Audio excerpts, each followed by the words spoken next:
আজ আফ্রিকা দিবস। এই আফ্রিকা দিবস উদযাপনের জন্য আমি বেছে নিয়েছি কবি রবীন্দ্রনাথ ঠাকুরের আফ্রিকা কবিতাটি। আফ্রিকা উদ্ভ্রান্ত সেই আদিম যুগে স্রষ্টা যখন নিজের প্রতি অসন্তোষে নতুন সৃষ্টিকে বারবার করছিলেন বিধ্বস্ত, তার সেই অধৈর্যে ঘন ঘন মাথা নাড়ার দিনে রুদ্র সমুদ্রের বাহু প্রাচী ধরিত্রীর বুকের থেকে ছিনিয়ে নিয়ে গেল তোমাকে। আফ্রিকা বাঁধলে তোমাকে বনস্পতির নিবিড় পাহারায়, কৃপণ আলোর অন্তঃপুরে।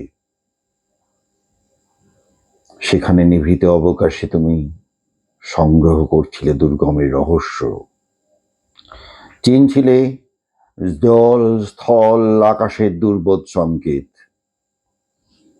প্রকৃতির দৃষ্টি অতীত জাদু মন্ত্র জাগাচ্ছিল তোমার চেতনা অতীত মনে। বিদ্রুপ করছিলে ভীষণকে, বিরূপের ছদ্মবেশে শঙ্কাকে চাচ্ছিলে হার মানাতে। আপনাকে উগ্র করে বিভীষিকার প্রচন্ড মহিমায় তাণ্ডবের দ্বন্দ্ববিনী নদে। হায় ছায়াবৃতা, কালো ঘোমটার নিচে অপরিচিত ছিল তোমার মানব মুখ। উপেক্ষার আবিল দৃষ্টিতে এলো ওরা লোহার হাত করে নিয়ে, নখ যাদের তীক্ষ্ণ তোমার নেকড়ের চেয়ে। এলো মানুষ ধরার দল, গর্বে যারা অন্ধ তোমার সূর্য হারা অরণ্যের চেয়ে।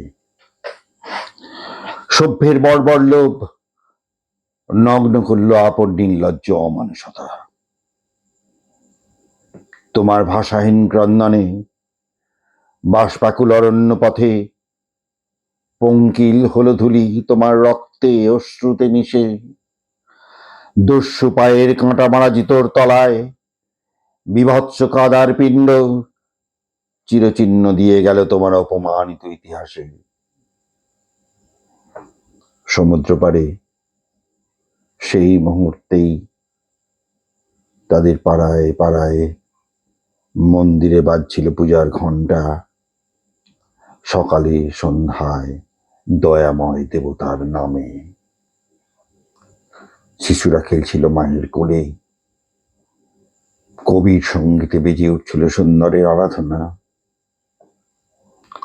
আজ যখন পশ্চিম দিগন্তে প্রদোষকাল, ঝঞ্ঝা বাতাসের ঊর্ধ্বশ্বাস, যখন গুপ্ত গহ্বর থেকে পশুরা বেরিয়ে এলো, অশুভ ধ্বনিতে ঘোষণা করল দিনের অন্তিম কাল।